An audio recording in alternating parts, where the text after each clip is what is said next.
Liquidity is overrated. Let me explain why.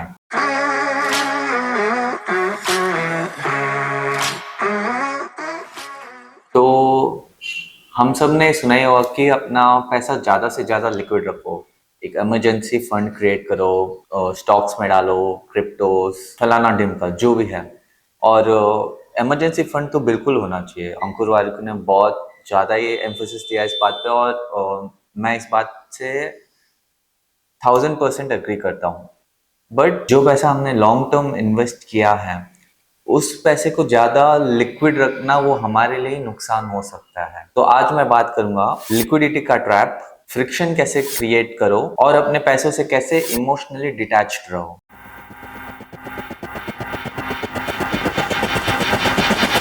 सो तो पहले liquidity समझ लेते हैं कि लिक्विडिटी आखिर होती क्या है। In a simple layman's term, liquidity वो एसेट्स होती है जो हम तुरंत बेच सकते हैं, जैसे कि cash, crypto, stock market, gold. मतलब ये इन चीजों से आपको तुरंत अपने दाम मिल सकते हैं। जैसे आप स्टॉक मार्केट में ऑब्वियसली 9:15 टू 3:30 का टाइम होता है, लेकिन आप उसको तुरंत बेच के तुरंत अपने अकाउंट में कैश जमा, मतलब तुरंत अपने अकाउंट में पैसा पा सकते हो। और गोल्ड भी हो गया तो आप जाके तुरंत जाके बैंक में जमा कीजिए या किसी ज्वेलर को दीजिए, तो तुरंत आपके अकाउंट में कैश जमा कर देगा।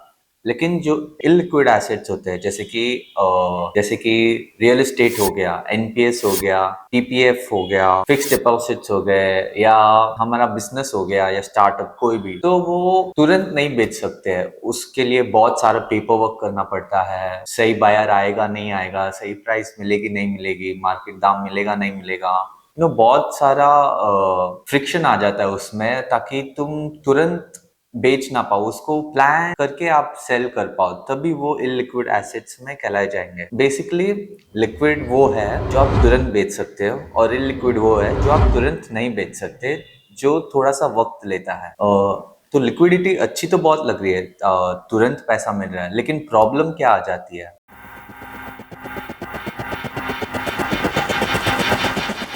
प्रॉब्लम यही है कि लिक्विड पैसों तक तुम्हारे इमोशंस डायरेक्टली कनेक्टेड। अभी मोस्ट रीसेंट एग्जांपल तो कोविड 2020 है, जिसे मार्केट ऐसे धन करके 40% तक गिर गया था। तो बहुत, मतलब ऑलमोस्ट सभी जनों ने पैनिक सेलिंग कर दिया था। ऑब्वियसली नए इन्वेस्टर्स को इतना आइडिया ही नहीं होएगा, लेकिन जो सीजन्ड इन्वेस्टर्स है वो तो ऑब्वियसली, मतलब बहुत पैनिक करके सेलिंग हुई थी, और बहुत जनों ने लॉस में सेल किया ही था। अब जो भी लोगों ने म्यूचुअल फंड्स या डायरेक्ट स्टॉक्स में इन्वेस्ट किए थे, उन्होंने एक बटन क्लिक करके डायरेक्टली सब सेल कर दिया, क्योंकि वो कर सकते थे। और रिजल्ट क्या हुआ, उन्होंने बॉटम पर सेल कर दिया। और most of the time market का ग्राफ कैसे होता है, ऐसे जाके वापस ऐसे जाता है। सब जन हल्ला मचा रहे थे कि अब तो, मतलब मार्केट जीरो ही हो जाएगा, और 12,500 का अब तो पक्का ही, कम से कम नहीं तो 4,000 तो होना ही है। और हुआ क्या, मार्केट्स उसी लेवल पे नहीं आए, बल्कि उससे बहुत ज्यादा ऊपर चले गए। अब जिन लोगों ने भी लॉस बुक कर लिया, उन्होंने तो कर लिया क्योंकि वो इमोशंस में आ गए थे। मार्केट्स तो रिकवर हुए, लेकिन पैसे नहीं। क्यों? क्योंकि उन्होंने लॉस बुक कर लिया था। तो लिक्विडिटी का फायदा हुआ या नुकसान?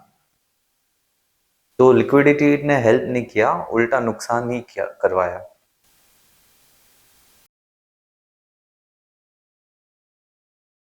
तो सोल्यूशन क्या है? फ्रिक्शन क्रिएट करो। अपने पैसों तक पहुंचना अपने पैसों तक पहुंचने के लिए मुश्किलें पैदा करो। 4 तरीके बताता हूँ। नंबर 1, अपने फोन में कोई भी ट्रेडिंग एप्स मत रखो।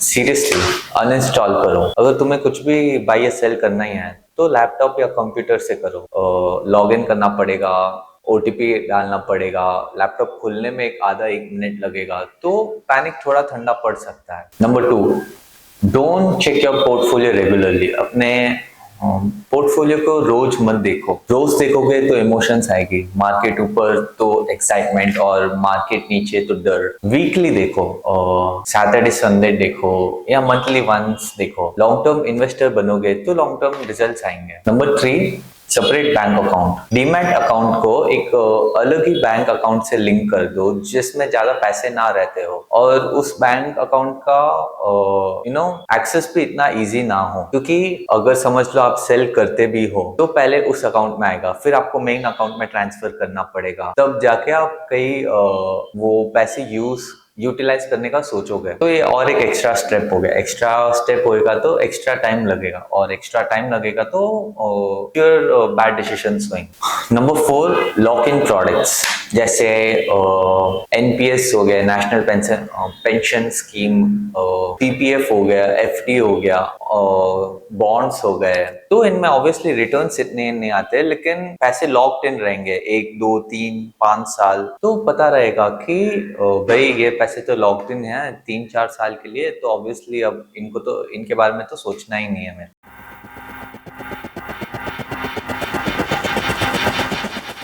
और अब सबसे इम्पोर्टेंट चीज, इमोशनली डिटैच्ड कैसे रहना, क्योंकि आप फ्रिक्शन तो क्रिएट कर दोगे, लेकिन अब अंदर से मन से ही आप डरे हुए रहोगे, तो आप कितना भी फ्रिक्शन क्रिएट कर लो, पैनिक सेलिंग तो करोगे। तो 4 काम बता सकता हूं मैं आपको। पहला, अपने इन्वेस्टमेंट्स को पैसे मत बोलो, यूनिट्स बोलो। जैसे अभी 5 लाख में मैंने 200 यूनिट्स आईटीसी के शेयर के खरीदे, तो अभी जैसे ही मैंने 5 लाख बोल दिया, तो वो पैसों के साथ इमोशनली अटैचमेंट हो ही जाता है, और जब 200 यूनिट्स बोलोगे तो थोड़ा डिस्टेंस बन जाता है। स्टेप 2, हिस्टोरिकल रिटर्न्स देखना बंद करो। और मैंने 1 लाख रुपए लगाए थे पिछले साल, और अभी 80,000 ही हो गए। वो दिखते रहेंगे, उसे भूल जाओ, सिर्फ आगे का देखो, आज की वैल्यू मत देखो। जैसे नेक्स्ट 5 इयर्स में उसकी वैल्यू क्या होगी, उस सोच को दिमाग में रख के आप आज फैसला करो। तीसरा, एक डायरी मेंटेन कीजिए। आप जो भी स्टॉक्स या फंड्स में पैसे डालते हो, उसके लिए एक रीजनिंग दो, उसे एक लिखो कि मैंने ये स्टॉक या फंड में पैसे क्यों डाले थे, मेरा रीजन क्या था, मेरे को कब तक बेचना है, और क्या